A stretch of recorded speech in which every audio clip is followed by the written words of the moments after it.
ব্যবস্থাপনাকে মসৃণ, সুন্দর, স্বচ্ছন্দ, কনভেনিয়েন্ট করার জন্য লাভবাহিক মোবাইল অ্যাপস আমরা চালু করেছি। এটা চিফ অ্যাডভাইজার মহোদয়ের একান্ত অভিপ্রায় অনুযায়ী প্রিপেড কার্ড করেছি এবং সাশ্রয়ী ফোন রোমিং এর ব্যবস্থাও ছিল।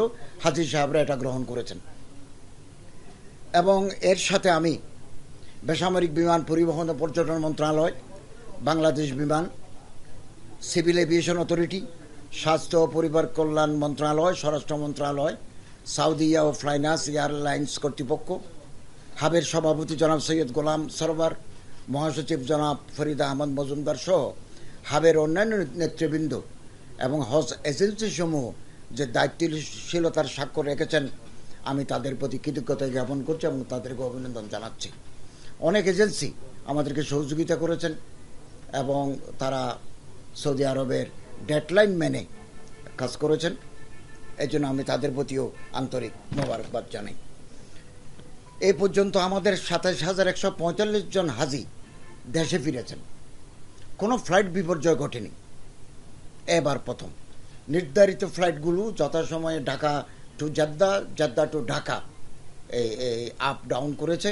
কোনো ধরনের কোনো বিপর্যয় ঘটেনি এবং 5 জনকে আমরা মেডিকেল বেডের মাধ্যমে, তারা বসে আসতে পারবেন না হাজী সাহেব, ওনাদেরকে জেদ্দা থেকে ঢাকা পাঠানোর ব্যবস্থা করা হচ্ছে। বিমানের সাথে কথা হয়েছে, তারা মেডিকেল বেডে করে ফিরে আসবেন।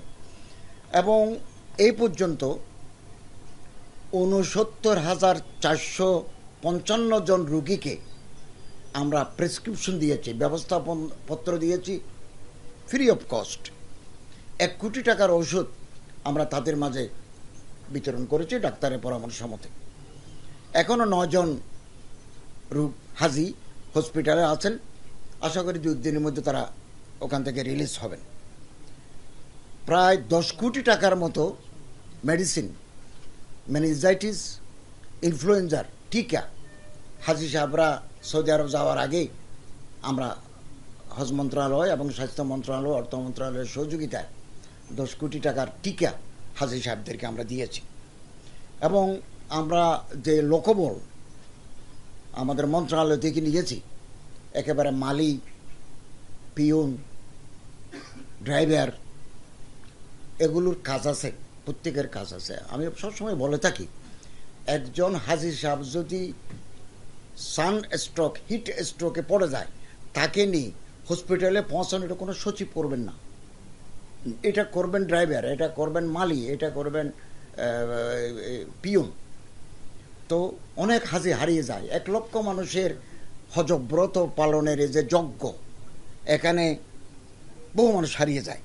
এবং আমরা 891 জন হাজিকে মক্কা, আরাফা, মিনা, মুজদালিফা থেকে খুঁজে তাদের তাঁবুতে পৌঁছে দিয়েছি। এই কর্মযজ্ঞ করার জন্য আমাদের ম্যান পাওয়ার লাগে। এবং 45 জন হাজি স্বাভাবিকভাবে তারা মৃত্যুবরণ করেছেন। হজ করে মদিনা শরীফ এসে খারাপ লাগতেছে বলে মারা গেছেন, অথবা জেদ্দা বিমানবন্দরে ওনার লাগেজগুলো বিমানে ঢুকিয়ে দিয়েছেন, মানে he is অ্যাওয়াইটিং for the journey, এই মুহূর্তে উনি ঢলে পড়ে গেছেন। এরকম 45 জন হাজী সাহেব মৃত্যুবরণ করেছেন। আমাদের টিমের সহায়তায় আমরা তাদেরকে দাফন কাফন এর ব্যবস্থা করেছি। এবং এই প্রক্রিয়ায় যেটা খুব সিগনিফিক্যান্ট সেটা হচ্ছে, আমরা বারবার বলেছি, ধর্ম মন্ত্রণালয় হজ প্রক্রিয়ায় কোনো ব্যবসা করেন না, আমরা কোনো লাভ করি না, আমরা কেবল ইবাদতে সহযোগিতা করে থাকি। এই ক্ষেত্রে আমরা প্যাকেজ নম্বর 1, প্যাকেজ নম্বর 2 ডিক্লেয়ার করেছিলাম। তো আমাদের সচিব মহোদয়ের আন্তরিক প্রয়াসে আমার যে বাড়ি ভাড়া করার যে টিম, চৌকস টিম, ওখানে সেনাবাহিনীর প্রতিনিধি আছে, দূতাবাসের প্রতিনিধি আছে, আমার মন্ত্রণালয়ের প্রতিনিধি আছে, ওনারা বাড়ি টু বাড়ি, ডোর টু ডোর গিয়ে বাড়ি ভাড়া করেছেন এবং নেগোসিয়েশন করে বাড়ি ভাড়া কমিয়েছেন। খাবার কাছে, অনতি দূরে এবং সাশ্রয়ী মূল্য, ফ্যাসিলিটিস বেশি, এই ভাড়াটা কম, নেগোসিয়েশন করে আমরা বাড়িগুলো কিনেছি। এতে কিছু টাকা আমাদের সারপ্লাস রয়ে গেছে এবং একজন হাজি কমপক্ষে 5,315 টাকা ফেরত পাবেন, কমপক্ষে। সর্বোচ্চ ফেরত পাবেন 53,642 টাকা এবং 4,978 জন হাজিকে, সরকারি হাজির সংখ্যা হতে 5,000, এর মধ্যে 4,978 জন হাজিকে আমরা সর্বমোট 8,28,90,183 টাকা ফেরত দেব। এই টাকা আমাদের হাতে আছে। আমরা তাদের অ্যাকাউন্টে এই টাকা সরকারি আইবাসের মাধ্যমে যাবে তো, আইবাস না, ব্যাংকের মাধ্যমে, BFTN এর মাধ্যমে আমরা তাদের অ্যাকাউন্টে পৌঁছিয়ে দেব। যারা মারা গেছেন এটা তাদের ওয়ারিসদের কাছে সিস্টেম অনুযায়ী পৌঁছে যাবে। এবং এইরূপ টাকা পাঠাতে আমার মন্ত্রণালয় থেকে কোনো ফোন করা হয় না, কারো ডেবিট কার্ড ক্রেডিট কার্ডের নাম্বার চাওয়া হয় না, কিন্তু একটা চক্র প্রতি বছর মানুষের কাছে প্রতারণা করে টাকা নেয় যে হজের টাকা পাবেন, আপনি এই করেন সেই করেন, এটা করে, এটা প্রতারণা করে। আমরা বারবার এটা সতর্ক করেছি, আপনাদের মাধ্যমে আবারও আমরা সতর্ক করতে চাই। এরূপ যদি বিকাশ, নগদ, রকেটের কেউ পিন নম্বর চায় তাহলে বুঝতে হবে সে প্রতারক। আমাদের সাবধান থাকতে হবে। প্রতিটি হাজির নাম্বার আমাদের কাছে আছে, তাদের অ্যাকাউন্ট নাম্বার আছে। আমরা খুব অতি সত্তর, এটা আমরা গতকাল হজ মিশন থেকে তথ্য নিয়েছি। আমরা এই পরিমাণ টাকা একেবারে গ্র্যাজুয়ালি তাদের অ্যাকাউন্টে পৌঁছেই দেব। 8,28,90,183 টাকা। আমরা এটা না বলেও পারতাম, যেহেতু আমরা ট্রান্সপারেন্সি বিশ্বাস করি, রুল অফ লতে বিশ্বাস করি, সমস্ত কাজ বিধিবিধানের আওতায় আসুক সেটা বিশ্বাস করি এবং এটার আমরা কাজ করি বলেই এটাকে আমরা ফেরত দিতে সম্মত হয়েছে এবং তাদেরকে আমরা ফেরত দেব। এবং হজটা আপনারা জানেন দীর্ঘস্থায়ী প্রক্রিয়া, কিছু কাজ আমাদের হাতে থাকে না, এগুলো সৌদি কোর্টে বল থাকে, সৌদি কোর্টে আমরা কেবল নেগোসিয়েশন করি। এবং আপনারা জানেন যে আমি গতবারও 24 সালে মাননীয় সৌদি আরবের হজ ও ওমরা মন্ত্রীর সাথে কথা বলেছি। 2,000 কোটা ওনারা নির্ধারণ করেছিলেন, এটা 1,000 নামিয়ে এনেছি।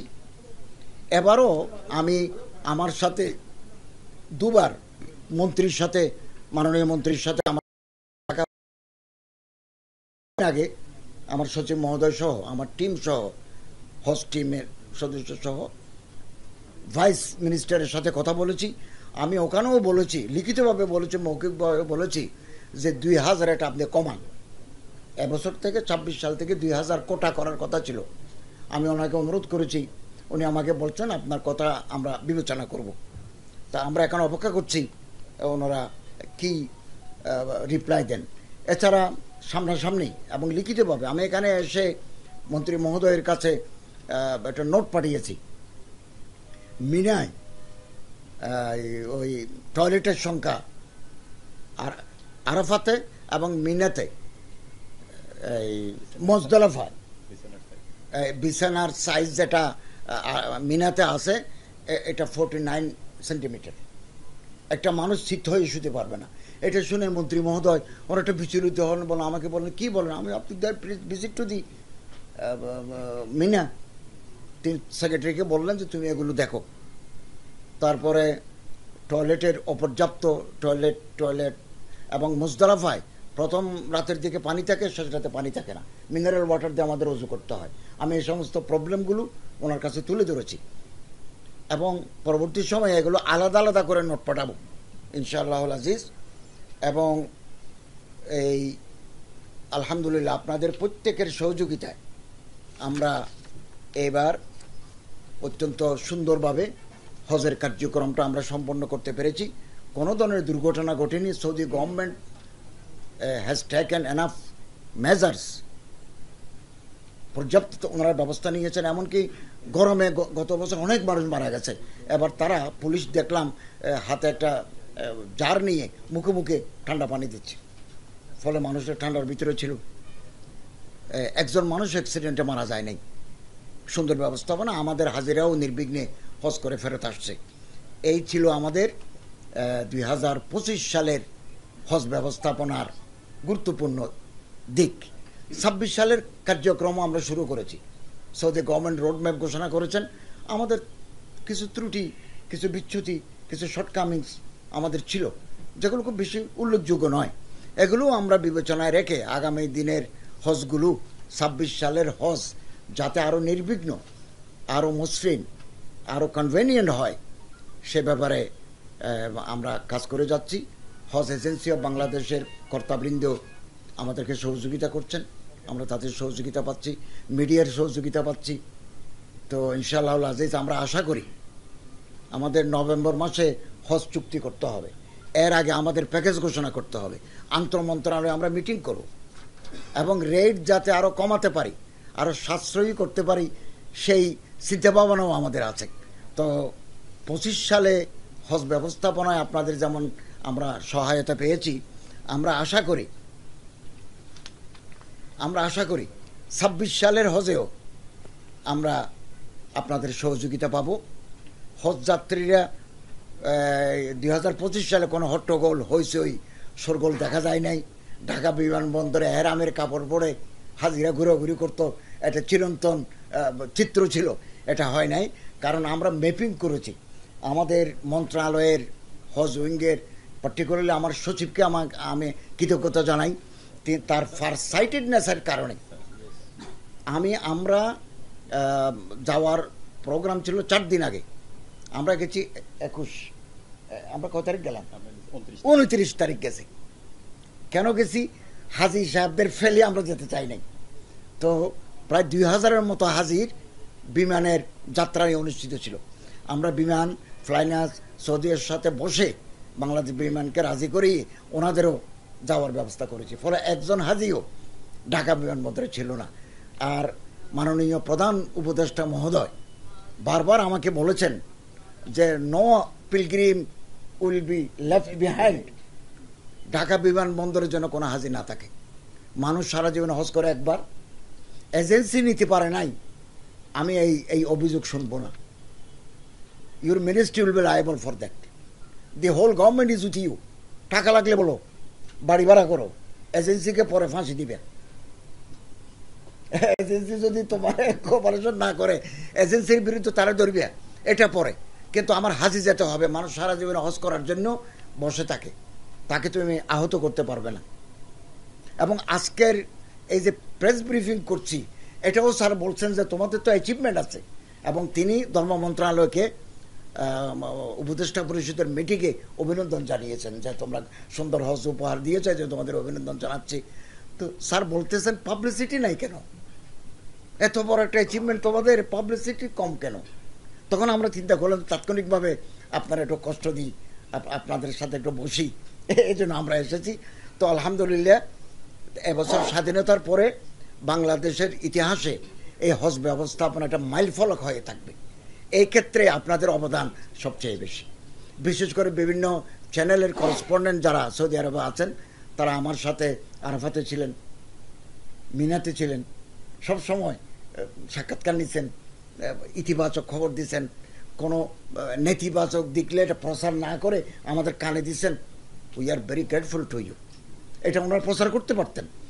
এক জায়গায় পানি নাই, বিদ্যুৎ নাই, এটা উনি আমার প্রথম খবর দিলেন। আমি আমার টিমকে বলছি যে ওখানে পানি নেই, ওখানে বিদ্যুৎ সংযোগ বিচ্ছিন্ন, পানি বাইরে থেকে আনো।